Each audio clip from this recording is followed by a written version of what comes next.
अस्सलाम वालेकुम and welcome back to my channel.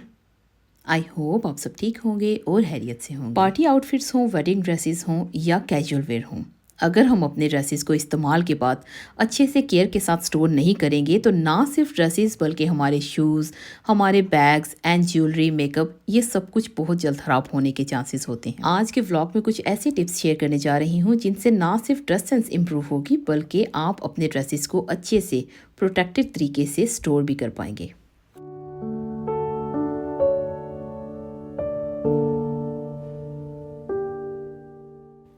हम जब भी किसी पार्टी या वेडिंग की तैयारी करते हैं तो उसमें सबसे पहला फोकस होता है हमारे आउटफिट्स की तरफ, और हमें सबसे खूबसूरत लगने के लिए सबसे ज़्यादा खूबसूरत आउटफिट्स चाहिए होते हैं। हम बहुत खूबसूरत आउटफिट्स बनवाते भी हैं, पहनते भी हैं, हम अपनी पार्टीज़ को इंजॉय भी करते हैं, लेकिन फंक्शन अटेंड करने के बाद जब हम घर आते हैं तो टायर्ड फील करने की वजह से हम ड्रेस कहीं और उतार कर रख देते हैं, शूज़ कहीं पड़े होते हैं और ज्वेलरी का तो हमें मालूम ही नहीं होता कि हमने कहाँ कहाँ उतार कर फेंक दी है। लेकिन अगर आप अपने उन खूबसूरत एंड एक्सपेंसिव ड्रेसेस को दोबारा से पहनना चाहती हैं और अच्छी कंडीशन में पहनना चाहती हैं तो उनके लिए टिप नंबर 1 है कि जैसे ही आप पार्टी अटेंड करके आए और आप चेंज करती हैं तो अपने ड्रेसेस को तय करके या यहाँ वहाँ वार्डरोब में मत रखिए, उन्हें ओपन करके किसी जगह पर रखिए। किसी हैंगर में हैंग कर लीजिए, किसी चेयर पर रख दीजिए या किसी ऐसी ओपन जगह पर रखिए जहाँ उसमें हवा थोड़ी देर के लिए सर्कुलेट करे। Specially heavy and luxury outfits जो बार बार ना तो वॉश हो सकते हैं ना ड्राई क्लीन करवा सकते हैं, क्योंकि वो बहुत ज्यादा हैवी होते हैं। बार बार वॉश या ड्राई क्लीन करने से वो जल्दी खराब हो जाते हैं। आज के व्लॉग को एंड तक जरूर देखिएगा, क्योंकि आज के व्लॉग में मैं एक ऐसी चीज आपसे शेयर करने जा रही हूँ जो मुझे लगता है कि हम सब खवातीन के पास वो होनी ही चाहिए। अक्सर पार्टीज में जब हम खाना खाते हैं, स्पेशली यंग बच्चों की माएँ जब खाना खा रही होती हैं तो बच्चे यहाँ वहाँ भागते हैं। किसी भी रीज़न की वजह से उनके कपड़ों पर कई बार ऑयल के निशान लग जाते हैं। अगर आपने लाइट ड्रेसेस पहने हैं और ऑयल के निशान लग गए हैं तो आपके लिए सबसे बेस्ट टिप है कि आप घर आने के फ़ौरन बाद अपना ड्रेस चेंज कीजिए। चेंज करते साथ ही थोड़ा सा उसे वेट करने के बाद जहाँ पर ऑयल का निशान है वहाँ टैल्कम पाउडर स्प्रेड कर दीजिए।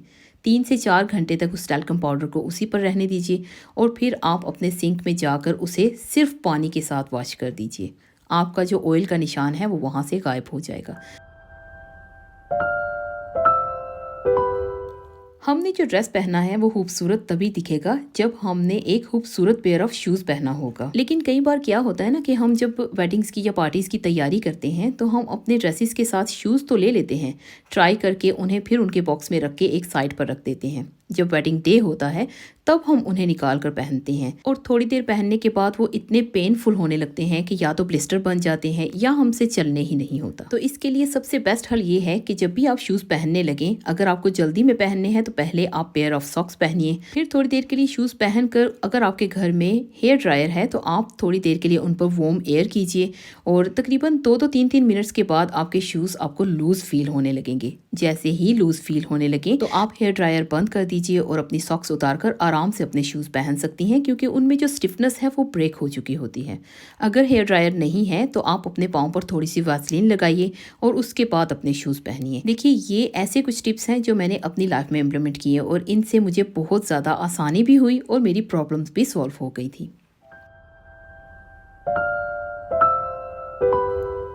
शूज़ चाहे पार्टीज़ पर पहनने वाले हों, वर्क शूज़ हों या आपके बच्चों के स्कूल के हैं, आप घर पर पहनती हैं, कुछ ज़्यादा अरसा इस्तेमाल करने के बाद शूज़ में स्मेल होने लगती है।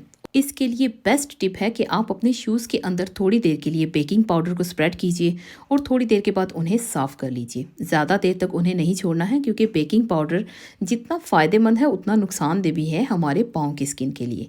इससे आपके शूज़ के अंदर जो बैड स्मेल है वो भी चली जाएगी और जो बैक्टीरियाज हैं वो भी मर जाएंगे।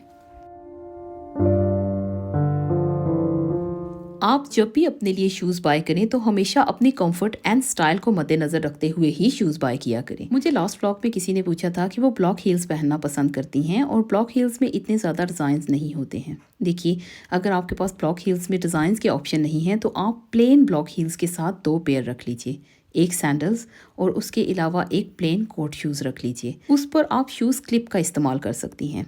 आपको पाकिस्तान दराज से भी मिल जाएंगे, इंडिया में है तो अमेज़न से मिल जाएंगे, अगर यूके में है तो आपको बहुत आसानी से अमेज़न, ईबे, टीमू और इसके अलावा भी बहुत सारी वेबसाइट्स हैं जहां से आपको शूज़ क्लिप्स मिल जाएंगे, जिनकी मदद से आप अपने प्लेन शूज़ को खूबसूरत डिज़ाइन दे सकती हैं। अगर आप देखना चाहती हैं तो आप मुझे कमेंट्स में बताइएगा, मैं ज़रूर आपसे शेयर करूंगी कि मैं अपने प्लेन शूज़ को लग्जरी में किस तरह से तब्दील करती हूँ। इसके अलावा एक और क्वेश्चन आया था जिसका मुझे इंस्टा पर DM भी किया गया था और मुझे पूछा गया था कि आप भी प्लीज़ ज़रूर शेयर कीजिएगा इसके बारे में। जिन्होंने क्वेश्चन किया था उन्होंने कहा था कि उनकी शादी को तकरीबन 4 साल हुए हैं और शादी से पहले भी वो बहुत ज़्यादा हील्स पहनती थी और शादी के बाद भी वो बहुत ज़्यादा पसंद करती थी, लेकिन प्रेगनेंसी के बाद उनके 2 ट्विंस बेबी आए हैं। बेबीज़ पर तवज्जो देने की वजह से वो अपने आप पर ध्यान नहीं दे पा रही हैं और उनका वेट काफ़ी ज़्यादा गेन हुआ है, जिसकी वजह से वो हील्स नहीं पहन सकती हैं। लेकिन उनके हस्बैंड की हाइट थोड़ी ज़्यादा है, उनको बहुत शौक है कि वो हील्स पहने। तो देखिए, मैं आपको यही एडवाइस करूँगी कि बच्चे भी छोटे हैं अभी आपके और आपकी इतनी ज़्यादा एज भी नहीं है, कुछ प्रॉब्लम ना हो जाए, इसलिए ज़्यादातर कोशिश किया करें कि जो स्लिम हील्स हैं या पेंसिल हील्स उनको अवॉइड कीजिए। ज़्यादातर ब्लॉक हील्स या वेज हील्स पहना करें, लेकिन वो भी कोशिश कीजिए कि 2 इंच से ज़्यादा हाई हील मत पहना करें। आपने अगर नोटिस किया होगा तो देखिए, जो मेरे प्रीवियस व्लॉग्स हैं उनमें भी और जो आज का व्लॉग है इसमें भी जितने भी पेयर ऑफ शूज़ मैंने आपको दिखाए हैं, इनमें से कोई भी ऐसा पेयर ऑफ शूज़ नहीं है जिनकी हाई हील्स हों। मैं 2 इंच से ज़्यादा हील्स नहीं पहन सकती हूँ और ना ही मैं लेती हूँ। मैंने बहुत सारी पार्टीज़ में लेडीज़ को हाई हील्स के साथ फ़नी वॉक करते हुए देखा है। जब मेरी शादी हुई थी तो उस वक्त मेरे पास भी बहुत हाई हील्स हुआ करती थी, लेकिन वक्त के और नीड के अकॉर्डिंगली अपने आप को बदलना पड़ता है। जब मेरे बच्चे पैदा हुए तो मेरा वेट भी गेन हुआ। वेट गेन होने की वजह से मैं ज़्यादा हाई हील्स नहीं पहन सकती थी। अभी बात करते हैं अपने हैंड बैग्स की। स्पेशली जब हम वेडिंग्स या पार्टीज़ पर जाते हैं तो ये ज़रूरी नहीं कि आपके हाथ में एक लग्जरी क्लच होगा तो ही आप अट्रैक्टिव लगेंगी। आप हमेशा अपने नीड के अकॉर्डिंगली हैंड बैग्स को यूज़ किया करें और जब आप हैंड बैग पार्टी से स्पेशली लेकर वापस आएँ तो उसे फ़ौरन से एम्प्टी करके एक साइड पर रखा करें जहाँ पर वो हवादार एरिए में उसके अंदर एयर सर्कुलेट हो सके। उसके बाद उसे क्लीन करके आपने अगर स्टोर करना है तो किसी टिश्यू में या किसी बैग में रख के उसे स्टोर कीजिए। ज़्यादातर कैजुअल वेयर, पार्टी वेयर या लग्जरी ड्रेसेस पर एक स्टिकर होता है जिस पर फैब्रिक केयर इंस्ट्रक्शन होती है या उस पर सारा लिखा होता है कि उसमें कौन सा मटेरियल इस्तेमाल किया गया है। उसको देखकर उसके अकॉर्डिंगली ही अपनी फैब्रिक को वॉश किया करें। फॉर एग्जांपल, अगर हमारे लॉन या कॉटन के ड्रेसेस हैं तो उन्हें आप कोशिश किया करें कि हैंड वॉश कीजिए। बहुत सारी सिस्टर्स ने मुझे लास्ट व्लॉग में पूछा भी था कि मैं किस तरह से अपने जो ड्रेसेस हैं उनको वॉश करती हूँ। देखिए, मैं ज़्यादातर अपने ड्रेसेस को हैंड वॉश करती हूँ और हैंड वॉश के लिए मैं इसमें लिक्विड डिटर्जेंट इस्तेमाल करती हूँ और ये मेरी वॉशिंग मशीन है। इसमें देखिए यहाँ पर हैंड वॉश का ऑप्शन भी है। इसमें सिर्फ 5 मिनट्स के अंदर कपड़े वॉश होकर ड्राई होकर निकलते हैं। लेकिन जब भी मैं हैंड वॉश ऑप्शन पर लगाती हूँ तो मैं इसकी स्पिन ऑफ कर देती हूँ। मैं कभी भी अपने लॉन, कॉटन, खद्दर, कोई भी ऐसा जो मेरी फैब्रिक है मुझे लगता है कि वो ख़राब हो जाएगी, उसे मैं स्पिन नहीं करती हूँ। और मैंने डिटर्जेंट पाउडर अपने घर में इस्तेमाल करना तकरीबन पिछले 5-6 साल से बंद कर दिया है। मैं हमेशा लिक्विड डिटर्जेंट इस्तेमाल करती हूँ। मैं आगे चल के आपको दिखाती भी हूँ कि मैं कौन सा इस्तेमाल करती हूँ। और अगर मेरे ड्रेसेस मुझे हाथों से धोने पड़ते हैं तो मैं लिक्विड डिटर्जेंट को एक पॉकेट भर कर पानी के अंदर एक टैबलेट डालती हूँ और फिर उसके बाद मैं अपने जो मेरे ड्रेसेस होते हैं वो मैं उसमें सोक कर देती हूँ। फिर उन्हें निकाल कर सीधा मैं अपनी वॉशिंग मशीन में डाल देती हूँ। यहाँ मशीन में ऑप्शन है, इसमें रिंस होकर आराम से ड्राई होकर कपड़े बाहर आ जाते हैं, लेकिन मैं इसमें स्पिन ऑप्शन को मैं ऑन नहीं करती हूँ। बस वो जो रिंस करता है उसी में ही वो कपड़े को इतना ड्राई कर देता है कि उसमें से पानी के ड्रॉप्स वगैरह बाहर नहीं आते हैं। मैं उन्हें निकाल कर वॉशिंग लाइन या एरर पर लगा देती हूँ। और मैं अपने घर में ज़्यादातर इस तरह के पॉट्स यूज़ करती हूँ और ये एक पॉट काफ़ी ज़्यादा कपड़े वॉश करने के काम आ जाता है। इसमें वैसे तो इसके पीछे अगर आप देखेंगे तो लिखा है कि आप इससे हैंड वॉश नहीं कर सकते हैं, लेकिन जब आप इसे पॉकेट में डालते हैं पानी के साथ तो ये डिसॉल्व हो जाता है और फिर आप ग्लव्स पहनकर आराम से अपने कपड़ों को हैंड वॉश कर सकते हैं। और आप लोग भी अगर केयर से कपड़ों को वॉश करेंगे तो आपके कपड़े सालों साल चलेंगे। अच्छा, यहाँ मैं एक और बात शेयर करती चलूँ कि अगर आपके घर में डिटर्जेंट पाउडर है तो आप बिल्कुल थोड़ी सी तादाद में इस्तेमाल किया करें, क्योंकि जितना ज़्यादा आप डिटर्जेंट पाउडर इस्तेमाल करेंगी उसमें सोडा होता है जो आपके कपड़ों को डैमेज करेगा और आपके कपड़े ज़्यादा जल्दी ख़राब होंगे।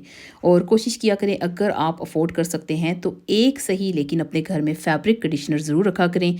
इसके कुछ ड्रॉप्स जब आप अपने कपड़ों को रिंस करती हैं तो उसमें ऐड कर दिया करें। उससे एक तो बहुत अच्छी खुशबू आती है और उसके अलावा आपके कपड़े भी ख़राब नहीं होंगे।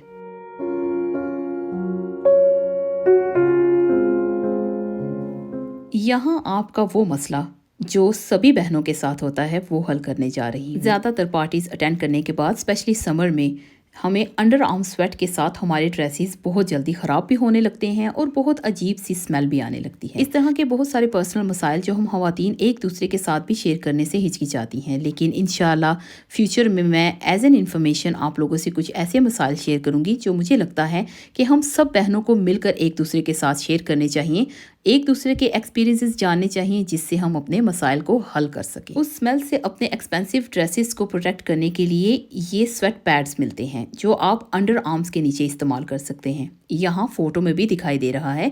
ये स्वेट पैड्स इतनी ज़्यादा हेल्प करते हैं कि आपके ड्रेसेस से स्मेल नहीं आने देते। मैं जानती हूँ बहुत सारी सिस्टर्स को इसके बारे में मालूम भी होगा, लेकिन जिन सिस्टर्स को इसके बारे में मालूम नहीं था, मैंने आप लोगों से इंफॉर्मेशन शेयर कर दी है। ये बहुत यूज़फुल हैं। अगर आपके पास ये अवेलेबल नहीं है तो आप नॉर्मल अपने जो पैड्स इस्तेमाल करती हैं उनको कट करके भी अपने अंडर आर्म्स के नीचे इस्तेमाल कर सकते हैं। लेकिन आपको ये इस्तेमाल किस तरह से करने हैं, यहाँ ये फ़ोटो में देखिए जिस तरह से दिखाया गया है, इसे इस तरह से इस्तेमाल किया जाता है। इससे बहुत ज़्यादा फ़ायदा होता है और मैं यकीन से कह सकती हूँ कि आप लोगों को भी इससे फ़ायदा होगा। और अगर आप पाकिस्तान में रहती हैं, आपको आराम से दराज से मिल जाएंगे। आप इंडिया में हैं, अमेज़ोन से मिल जाएंगे।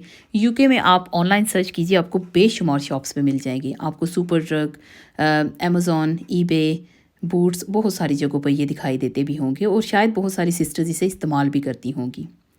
आज का व्लॉग मेरा यहीं तक था। आई होप आपको आज का ये व्लॉग अच्छा लगा होगा। अगर आपको आज का ये व्लॉग अच्छा लगा है तो please like, subscribe, share with your friends and family. मैं बहुत जल्द मिलती हूँ किसी नए व्लॉग में, कुछ नई इन्फॉर्मेशन के साथ, कुछ नई बातों के साथ। तब तक आप सब लोग अपना बहुत सारा ध्यान रखिएगा और अपनों का ध्यान रखिएगा। इसी के साथ मुझे दीजिए इजाज़त। अल्लाह हाफिज़।